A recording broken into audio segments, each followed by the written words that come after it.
Good day guys! So we got new parts to install sa ating GSX 150. So as you can see here, meron tayong Solfili na steel braided brake lines. Yan, dalawa yan guys, para patikod.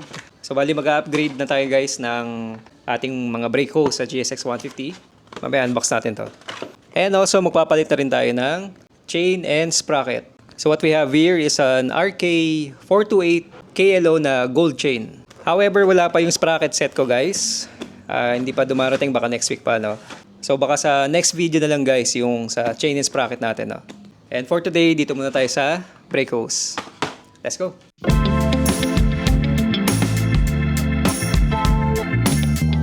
So nag-decide na rin ako guys na mag-upgrade ng ating brake hose, since ang ating factory brake hose ay medyo may kalumaan na rin, no? More than 5 years na rin tong GSX natin guys.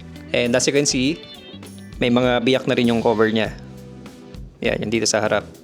Sa likod naman guys ay wala naman masyadong symptoms of wear, no? Or at least hindi natin nakikita sa labas. Wala naman siya mga obvious na pitak-pitak or cracks. Pero since yun nga, medyo matanda na rin tong mga brake hose natin, no? And this is a good time to upgrade na rin from factory na rubber brake hose into steel braided lines. Yun nga, kagaya nitong Solfili. Okay, so mag-unboxing tayo guys. So again, this is a Solfili SL01. Steel braided na mga brake hose. I think gawa rin ng RCB ata to eh. Or parang sister company yata sila, hindi ko sure. Yun, so for the front, eto sa kanan, ang kinuha nating size guys ay 850mm.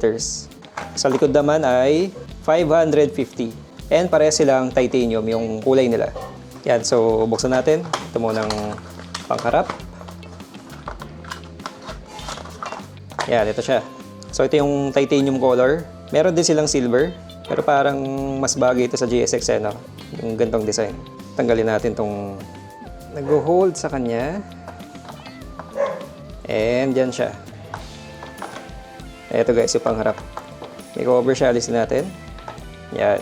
Yan, so chrome yung kanyang ano, no? Yung dito sa kabitan ng banjo bolt. Tapos, may logo ng Solfili. Yan, Solfili Teflon Performance. Okay, ano pa? Ayan, so may kasama rin siyang 4 na copper washer. Ayan, para dito sa, mamaya sa banjo bolt. At may sticker ng Solfili.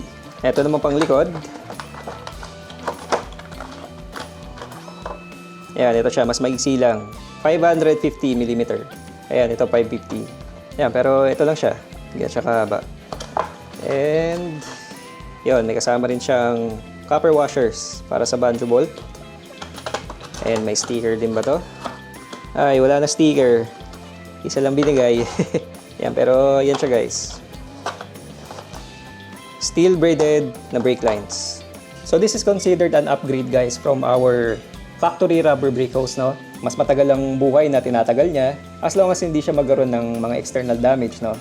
At ma-maintain natin yung brake fluid.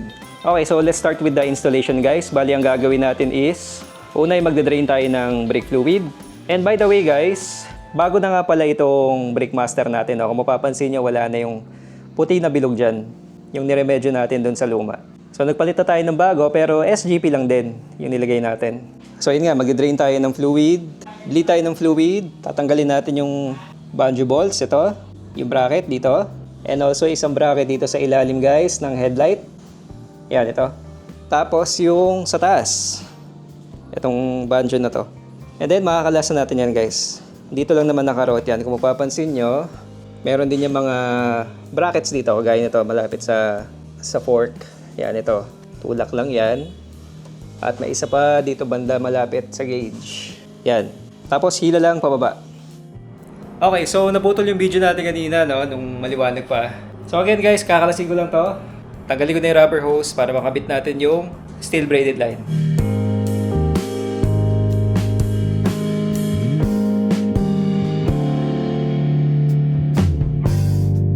Okay, so natanggal natin guys. Ito yung sa harap, front brake hose.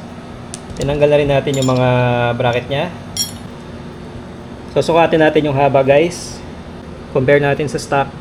Ayan, mas mahaba siya ng konti, no? 850mm to guys. 850mm. Okay, so we're done installing the front guys. Yan, tapos same lang din ang linya kung saan dumaan yung stock. Dito lang din sa may guide niya sa ilalim pababa. Pero pagdating dito sa ilalim ng headlight guys, tinanggal ko na muna yung bracket. Ito tinanggal ko na muna, no. Ito yung nasa ilalim eh. Kasi pag wala yung bracket guys, mas malayo siya sa radiator.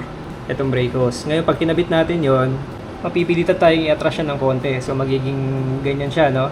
Mas lalapit siya sa radiator and baka may tendency dumikit siya, gumasgas dito kapag pumreno tayo. So yun, pinag-iisipan ko kung kakabit ko pa siya.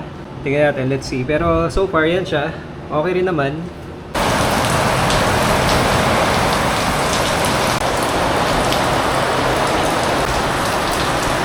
So nagbibilid na lang tayo guys, and mamaya testing ko na to. Yung sa likod baka bukas ko na gawin since naalanganin tayo, no, anong oras na rin. Tapusin ko na muna hirap. Good morning guys! So maliwanag na ulit.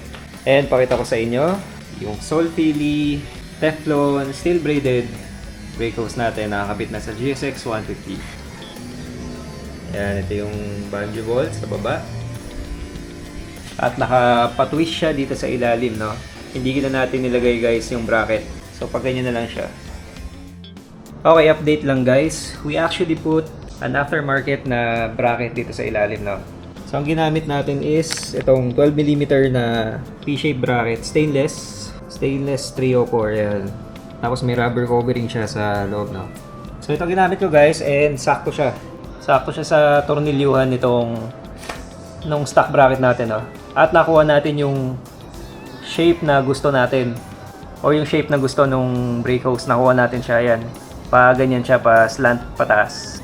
And malayo pa rin siya guys sa ating radiator. Since itong stock na bracket natin guys, ito, pakita ko sa inyo. Kung mapapansin nyo, kapag kinabit natin siya, pag ganyan siya, no, ito yung tornilyuhan na yun, yung butas. So, i-align mo siya doon. And ang mangyayari is, nakapaharap yung mismong bracket, no. And yun nga, natutulak niya pa atras yung brake hose, no, kapag ito yung ginamit natin. At parang masyadong pwersado yung steel braided. Pwersado yung ikot niya dito. Since mas mahaba nga rin to guys, no, kaysa dun sa stock brake hose natin. So kailangan natin ayusin mabuti yung routing niya at sundin kung ano yung gusto niyang shape, no. So yan, mas okay na yung ganyan na meron tayong some form of bracket or holder dito sa ilalim. Para hindi rin siya papalo rito sa headlight, no. So yun kasi yung naisip ko, yung concern ko, baka pag pinabayaan ko lang siya na walang bracket dito, eh kapag nalubak tayo, eh baka pumalo-palo siya dito sa ano, sa ilalim ng headlight natin. So yan, secured na siya guys. Alright. Titanium ang color nito guys. At dito siya dumaan sa loob, ayan. Papunta sa master cylinder. So yan. And ngayon naman ay sa likod naman tayo. So umpisa na natin ito, gawin na natin.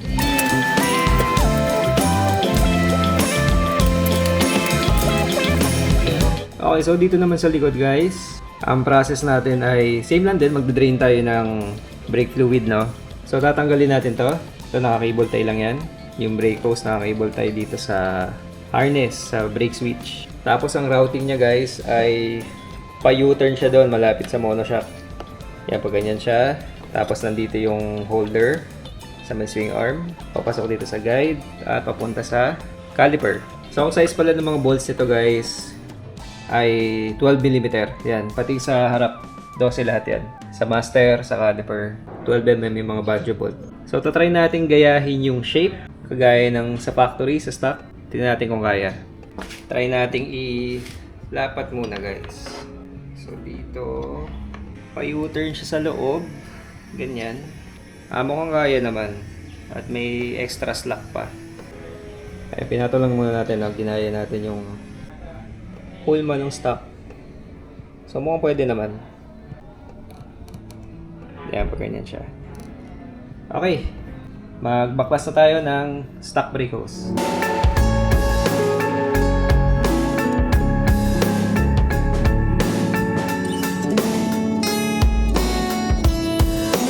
Okay, so ito ang ating stock na rear brake hose. Ganyan siya kahaba guys. Try natin compare dito sa braided hose. Stretch natin siya. Parang mas mahaba ng konti yung stock.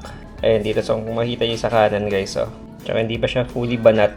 Mas mahaba siya ng siguro mga 20 mm siguro. O mga 1 inch. Mga 1 inch siguro. Ayan, ito sa kanan sa may pinky ko. Yan, parang ganyan halos yung gap nila. So, tingnan natin kung magka-issue guys if susundin natin yung factory routing.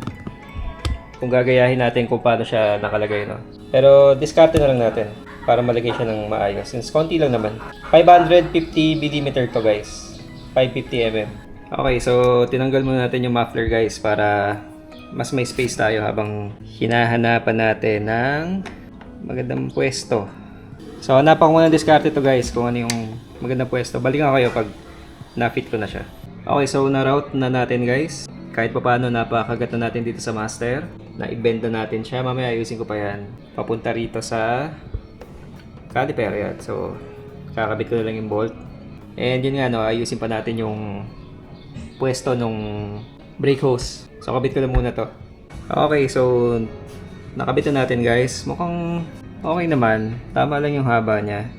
Ayan. Ginaya ko na lang din yung curve dito nung stock, no? Pataas na ganyan. Tapos nakabit na natin yung rubber holder dito mismo rin sa same na bracket. Umikot siya doon. Malayo naman siya sa monoshock, no? At hindi naman siya nakadikit. Yan, hindi naman siya nakadikit. Malayo guys, malayo yung clearance. Kasi yan, papunta na rito. Alright, so hipitan ko lang guys and then lagay na tayong fluid. Okay, magbubomba lang ako guys and magbi-bleed. Yan, hanggang sa bumalik na yung brake pressure.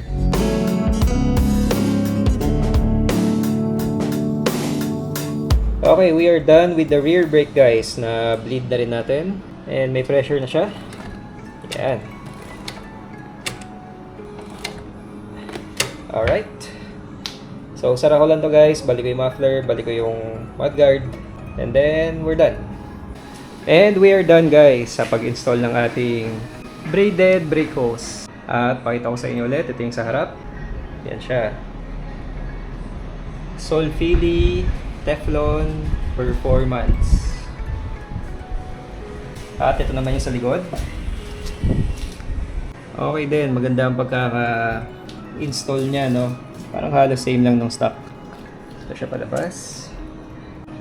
Alright. Nalibago din ako sa brake feel niya guys since mas immediate yung kagat niya, no? Mas ramdam mo yung bawat piga mo or bawat tapak mo sa lever ay talagang napupunta sa preno, no?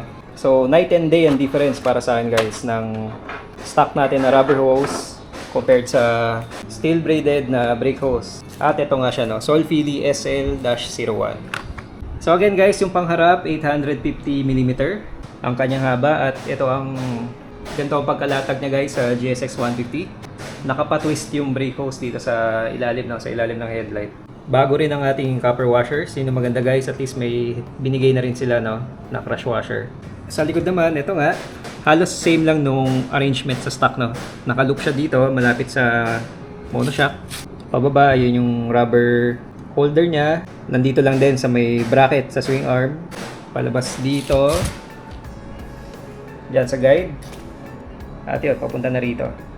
So yung likod naman guys, 550mm yung length nitong kinabit natin. Nakakapanibago nga lang yung preno since mas nakakabigla siya, no?